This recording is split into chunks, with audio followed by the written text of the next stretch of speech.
Shocking to. Kumpirmado just now. Breaking news, windang ang lahat sa buwelta ni Quezon.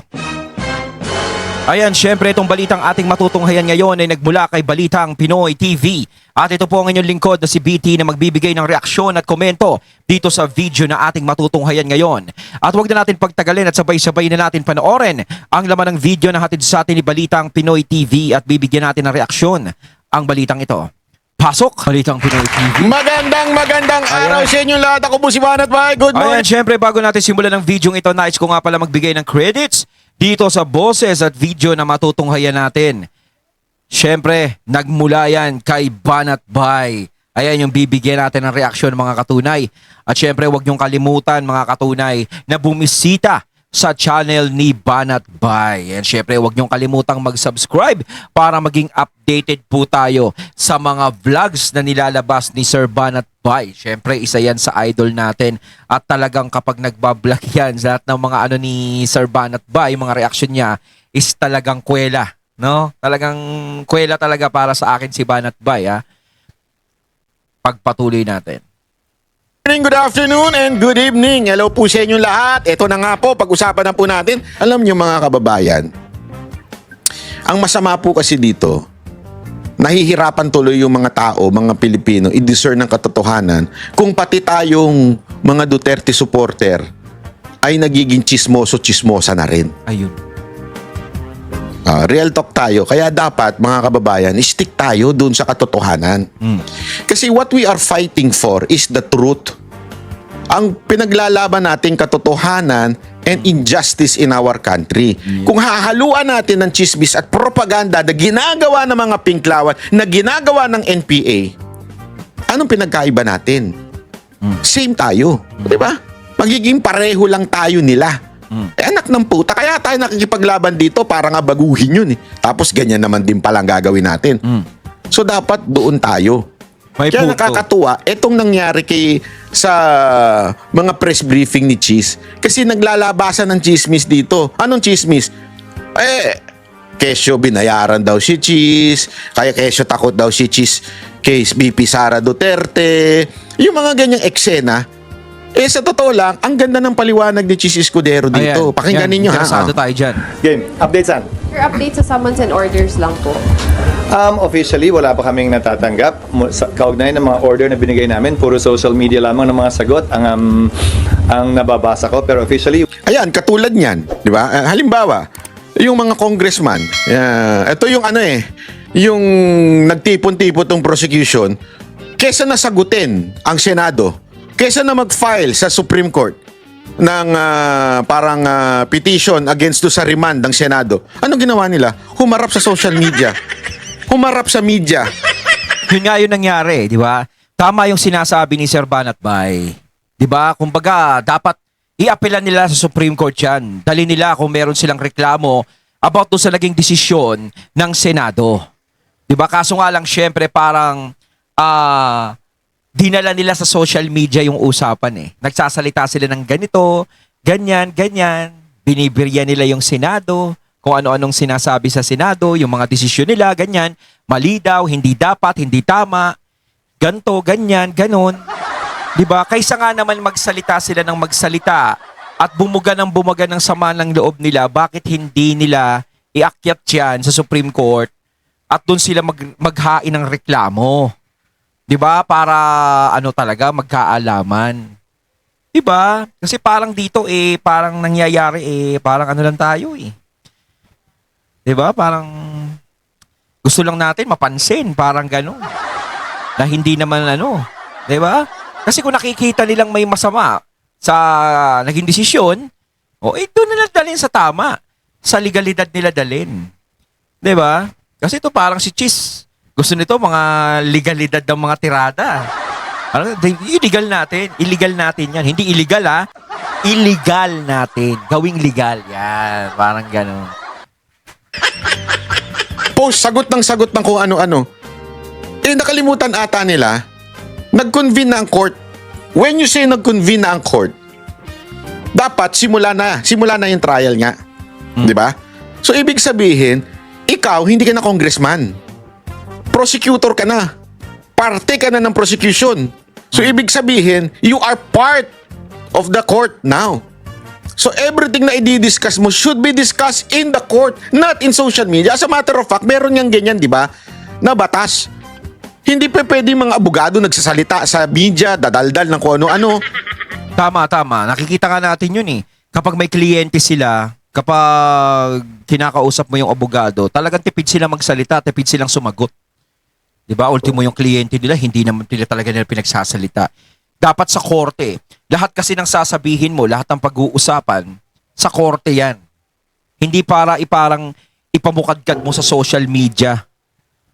Eh, anong ginawa ng prosecution? Anong ginawa ng mga congressman? Hala, putak ng putak na sasabihin nila, this is not a political trial. Ulul, hindi political trial, di sana sumunod kayo sa tamang proseso ng paglilitis sa court.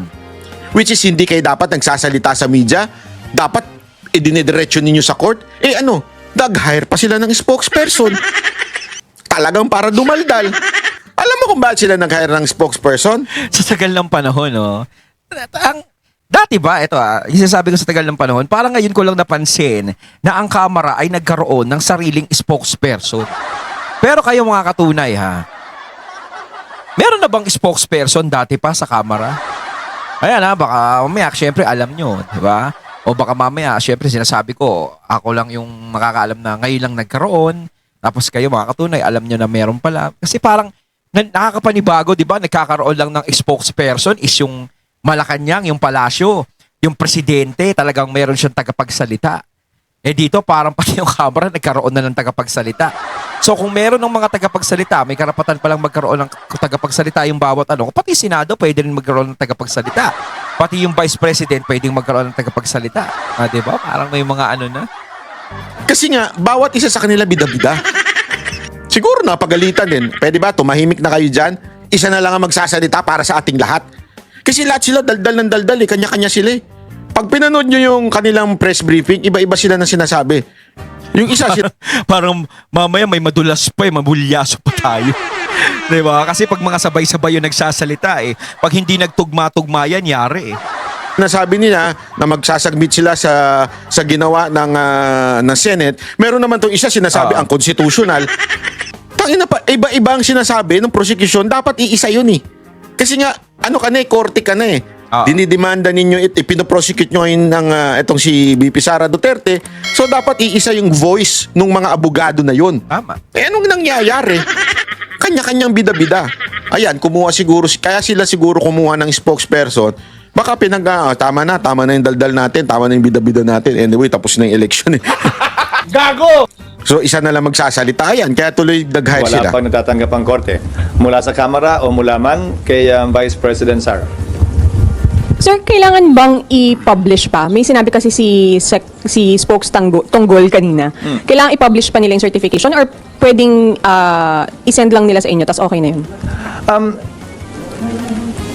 Oo nga pala, good mood ako ngayon.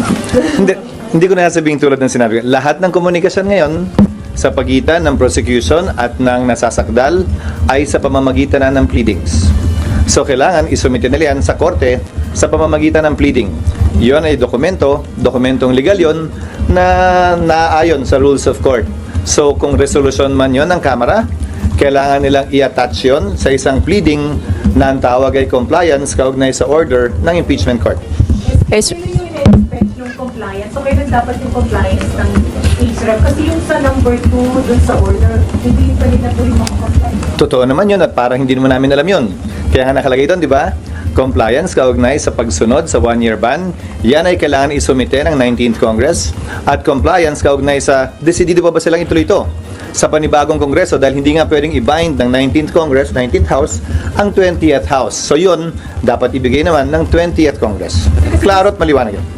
Pero dun sa order, sir, wala nakalagay na timeline. Ayan tinuturuan na kayo ni Cheese kung ano yung gagawin nyo. Di ba? Nakalagay 20th Congress. I mean, sir, yung yung sa order number 1. So dapat may sagot, may compliance sila doon sa number 1 doon sa order. Pwede nilang paghiwalayan na isumite yun, pwede rin nilang sabay isumite yun sa kasabay na ng 20th Congress. SP yung attestation, sorry ate, yung attestation hanggang June 30 lang? Alin? Yung attestation hanggang June 30 kasi 19 Congress? Hindi. Ang sasagot ng compliance sa 1-year ban ay 19th Congress. Siyempre, sila gumawa niyan eh. Kaya nga sir, so hanggang June 30. Hanggang June 30 lamang nila pwedeng i-file yon dahil wala silang authority na i-file na yon pagkatapos ng June 30. Aha. Pero wala naman deadline. So, kung hindi man nila i-file yon, pwedeng i-file yung attestation na yon sa 20th Congress. Wala naman deadline yun eh. Pero akala ko pa SP yung 19 kang dapat sumagot ng attestation. Sana. Pero, paano kung yung 20th Congress magbago ng isip at sabihin yung pinasang resolusyon ng 19th na compliant sa 1-year ban ay hindi pala compliant? So, may posibilidad na 20th Congress din ang sumagot doon kung ninanais nila. Ayokong pangunahan yung 20th House of Representatives. So walang problema SP kung hindi umabot hanggang June 30 yung attestation? Wala, dahil wala rin namang mangyayari dahil aantayin din nga natin yung masagot yung summons at pagdating ng panahong yun na makapagsumite ng reply ang prosecutors ay 2 araw na lamang naiiwan bago mag-lapse yung authority ng prosecutors sa June 30. SP, sabi ni Congressman Arnan Panaligan, one of the congressman So parang talaga sa 28th Congress na talaga yan. Di ba? Parang wala nang silbi yung ano ng 19th Congress. prosecutors, malabo daw yung order, kaya hihingi sila ng clarification. Okay lang, pero hindi siya pwede magsalita sa ngalan ng lahat hanggat wala kami natatanggap na pleading. Ulitin ko, alam kong political process ito, pero hindi na ito madadala sa mga interview, press release at saka social media post. Kung ano man ang ninanais ng Kamara, dapat sila magsalita in one voice, in unison, sa pamamagitan ng isang pleading na isasubmit sa impeachment court. Hindi pwedeng pa isa-isa silang sasagot at magpapa-interview na lamang at yun yung sasagutin namin pa isa-isa din. We will only answer, if at all, any formal communication submitted through a pleading by the House Prosecution Panel representing the House of Representatives. So sinasabi nga ni Senator Chis dito, no, na ayaw niya ng paisa-isa. Yung lahat sila, 'di ba? Tapos paisa-isa. Kumbaga isang tao na lang ang sasagot. Ay kaya pala magkakaroon ng silbi yung spokesperson nila. Ayun, syempre, sila na lang lahat. 'Di ba? Kung ano yung sasabihin nila, sabihin na nila doon sa spokesperson, at least isa lang yung sasagot. Di ba? Isa lang yung sasagot dyan. Isa lang ang magiging tanong, isa lang magiging sagot, isa tanong, isang sagot. Parang ganun. Hindi yung paiba-iba. Kasi talagang nakakalito talaga yun eh. Yung napakarami nila, tapos sabay-sabay na tanong, mo pa isa-isang tanong. Di ba parang nakakaurat sagutin? Pati mo, kahit yung tono ko, parang nice, di ba? So they got comply. So kung hindi sila mag-comply dun sa order, that's defiance. So ano pwedeng gawin ng Nasa sa kanila yon, pero nakalagay sa isang verbal or oral order bago kami nag-adjourn ay magsischedule ang presiding officer, sino man yon, ng impeachment court sa 20th Congress kapag ka nakapag-comply na ang Kamara at sa panig naman nasakdal ang defendant or respondent dito sa kasong ito sa pamamagitan ng pagsumite ng answer doon sa summons. SP SP pag hindi sumagot, dahil korte kayo, Muna. ang Kamara po, or any of the parties, since court kayo, meron po bang option na ipakontempt nyo po? At kung ipapakontempt, paano po, buong Kamara ba yun?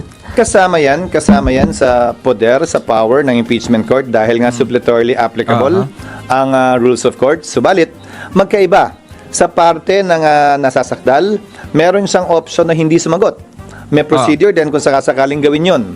Kung hindi siya sumagot, magpapatuloy ang pagdinig, mag-i-enter lamang ng plea of not guilty sa ngalan niya, kung sakasakali, dahil ang posisyon ng kanyang mga abogado, itong mga nagdaang buwan, ay aantayin daw nila ang desisyon ng Korte Suprema kaugnay sa kasong final nila. Hindi ko alam kung kailan ilalabas yun ng Korte.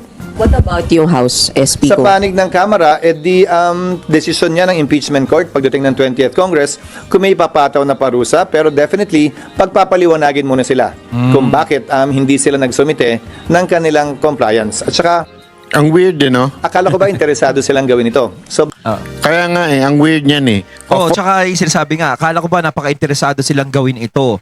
'Di ba? Talagang pinaabot pa nila ng pagkatagal-tagal bago nila kilusan. Tapos syempre ngayon, bandang huli, sinisisi yung Senado doon sa naging desisyon kung bakit ibinalik yung sa impeachment ni VP Sara sa kanila. Di ba? Ayaw nila tanggapin. Di ba nung una pa lang talagang kung interesado talaga sila na talagang si Sara Duterte, gusto natin talagang mawala talaga sa pagiging vice yan. Talagang may mga reklamo tayo dyan is kilusan na natin yan. Kaso hindi, parang ang nangyari, nagkaroon ng pakiramdaman. 'Di ba? Pinaabot ng pinaabot. Siyempre, kung may question sila sa desisyon ng Senado ngayon, ang Senado may question din sa ginawa nila. 'Di ba? Kasi hindi naman magkakaroon ng ganyang desisyon ang Senado o hindi naman magsasalita ng ganyan ng Senado kung meron silang tamang ginawa sa proseso nila. Kaya nga sinasabi, dapat nung una pa lang kinilusan na. Bakit pinatagal pa ng pinatagal? Fourth bid pa sila. Hindi, yan ang diniin nila eh. Lalo na yung mga pinklawan. Fourth bid, ganun sila ng ganun. Ngayon, hinihingi sa kanila, itutuloy nyo pa ba? Kasi lilipat na tayo ng 28th Congress. Remember, may mga iba na yung mga mga congressman. iba na. Iba dyan. Interesado pa ba kayo? Sumagot na kayo. Nasunod nyo ba yung complaint, yung nirereklamo na hindi kayo duman sa DUP? Bakit hindi nyo sagutin? Galit na galit kayo dahil ang bagal-bagal ni Chis Escudero. Tapos ngayon, mag-iisang linggo na mahigit mula nung nangyari yun, hindi kayo sumasagot. Ano ba talaga? Bakit hindi sila magko-comply? So, kumbaga, papasa sa kamay nila kung bakit hindi ito matutuloy kung hindi sila mag-comply. Okay. So, sir, clarification. Walang trial, hindi kayo mag-resume hanggang walang compliance dun sa order. Yon ang oral order na binigay sa impeachment court in open court bago kami nag-adjourn. Pero siyempre, ulitin ko desisyon yan ng 20th Congress, 20th Senate. Ang posibleng magbago yung desisyon, posibleng pareho pa rin yung desisyon. Again, hindi namin pwedeng i-bind yung 20th Congress Senate kaugnay sa mga pagpapasyang ito. Sir, so kailangan pa bang humarap ni VP Sara? Sang-ayon sa aming rules, oo. Pero may karapatan siyang hindi humarap. Kung ayaw niya, magpapatuloy yung pagdinig kahit hindi siya humarap. SP, so hindi kayo magre-resume ng impeachment court if hindi ma-comply yung 1 and 2 sa pag-remand? Depende ngayon sa 20th Congress. Ulit-ulit paulit-ulit. Depende yan sa 20th Congress. Hindi niya pwedeng sagutin yan dahil presiding judge siya ngayon ng 19 Congress. Magpapalit na Senate President kung sakaling, alam mo yon. So dapat sila ang sumagot noon. Tapos na paulit-ulit. Ulit-ulit na lang Depende yan sa presiding officer ng Antindi talaga maging maging just sa mga media, 'di ba? Minsan nagiging paulit-ulit na lang yung mga tanong nila Nasagot na yung tanong nila, tapos ibabalik uli, no? Parang iibahin lang yung pero doon pa rin nakaano yung tanong. Parang nangyayari, parang hinihintay ka nilang madulas o magkamali. Parang ganun yung nangyayari. 20th Congress. Halimbawa, sa aking pananaw, kung hindi magsumite ng sagot si VP Sara, kung hindi mag-comply ang Kamara, at some point in time, kailangan magpatawag ng pagdinig para pagpasahan at pagdesisyonan ng impeachment court yung non-compliance, hindi lamang ng Kamara, pero pati na rin ng sasakdal. Kung kailan gagawin yon, walang timetable o time period ang nakasaad sa rules namin. Sir, yung inhibition, sir, may mga nananawagan ng mag-self-inhibit sila. Sino? Senator Amy, Sino Senator nananawagan? Robin, ACT Teachers Party List halimbawa, sir. Kasi, Pumirma sila sa impeachment, so klarong anti-Sara sila, klarong pabor sila sa impeachment. Ulitin ko ang sagot ko. Anumang panawagan o kahilingan ng sinumang biased na, pabor man o kontra sa impeachment, pabor man o kontra kay VP Sara, hindi namin didinggin o papakinggan dahil biased nga sila At kung may panawagang inhibition dun sa mga pabor kay VP Sara, anti-impeachment, malamang may panawagan ding inhibition dun sa mga ayaw kay VP Sara at saka pabor sa impeachment ng mambabatas. But generally, ang pag-recuse, ang pag-inhibit is voluntary on the part of the impeachment court judge. Nakita na nating nangyari yan sa ibang impeachment na kaso. Kung maalala ninyo, ang defense panel hiniling na mag-inhibit si Senator Judge Drilon nung impeachment ni Chief Justice Corona. Ang desisyon ng impeachment court doon ay hindi yan pwedeng pagbotohan ni hindi tinake up sa impeachment court dahil voluntary decision yan ng isang impeachment court judge. Ngayon, defense panel ang humiling nun dahil duda sila sa sinasabi daw nung panahon yon. Masyadong anti-corona daw yung posisyon ng senator judge. Para sa akin, yan din ang i-apply naming president at hindi lang rules kaugnay sa inhibition. It is voluntary on the part of the impeachment court judge at hindi yan pwedeng ipilit sa sino man. Pabor man kay VP Sara o kontra man kay VP Sara. Pabor man sa impeachment o kontra man sa impeachment. Unti-unti nyo naman ang nakikita yung mga nagsasalita, hindi ba? Kung kaninong panig sila nakabilang. Klaro, na anti-Sara for impeachment sila. Klaro din yung iba na for Sara at anti-impeachment sila. Kumbaga parang dito sa sinasabi ni Cheese is parang wala siyang kinakatigan dito. No, hindi to sa usaping anti-Sara o pro-Sara, pro-impeachment o anti-impeachment. 'Di ba? Kumbaga dapat pag-aralan lahat 'yan, dapat ganito maging balanse, kumbaga maging transparent, 'di ba? Parang maganda yung inaano ni Cheese. Yan yung pagiging transparent, tama 'yan. Kasi dapat talaga diyan sa ganyang kasela na kaso, like impeachment na 'yan, hindi ka dapat maging bias diyan eh. 'Di ba? Kasi syempre, kung ikaw magiging bias diyan, alam mo yung magiging resulta niyan, alam mo yung kahihinatnan niyan. 'Di ba? Kaya dapat talaga ang desisyon mo ay iniingatan mo kung ano yung lalabas na desisyon.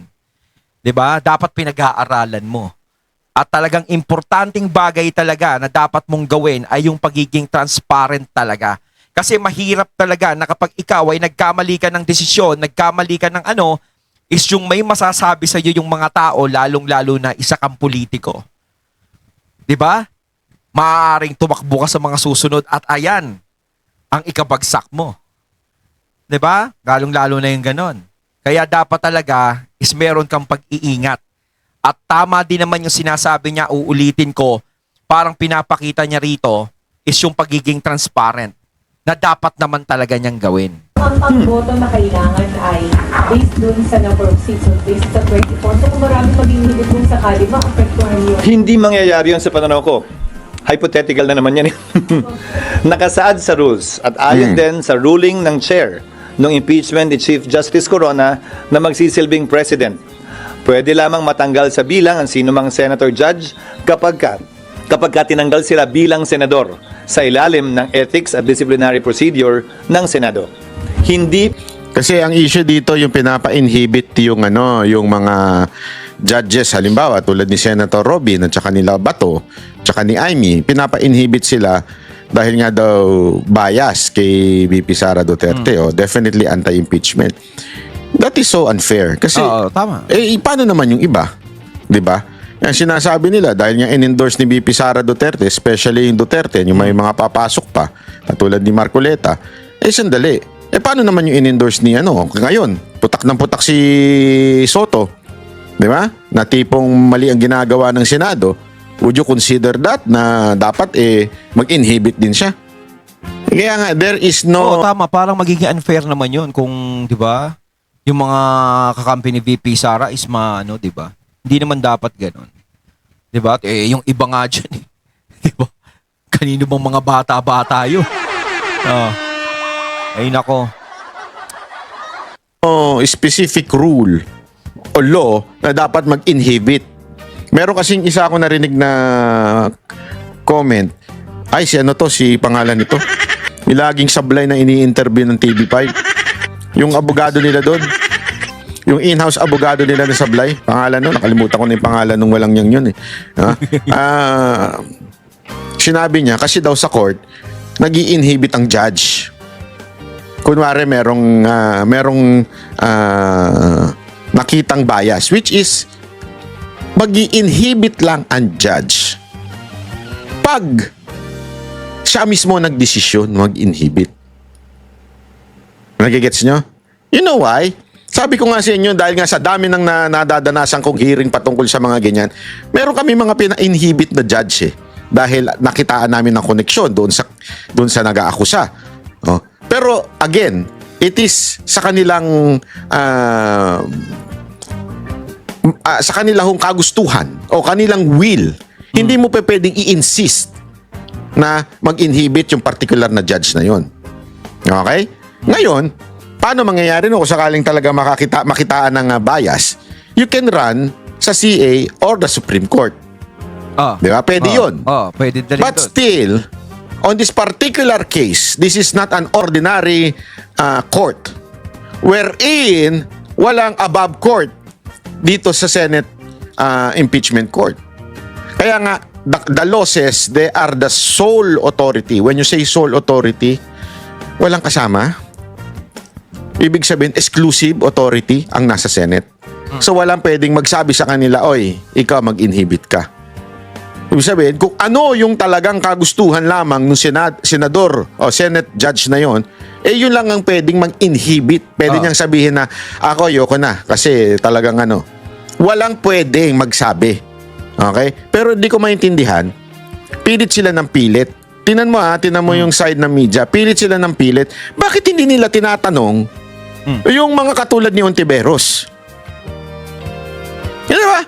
Bakit nila idinidikdik lang yung quote-unquote pro-Duterte judge o Senate judge? Parang yun lang yung nakikita nila, yung mga pro-Duterte Senate judge eh. 'Di ba? Paano naman yung mga anti diyan? 'Di ba?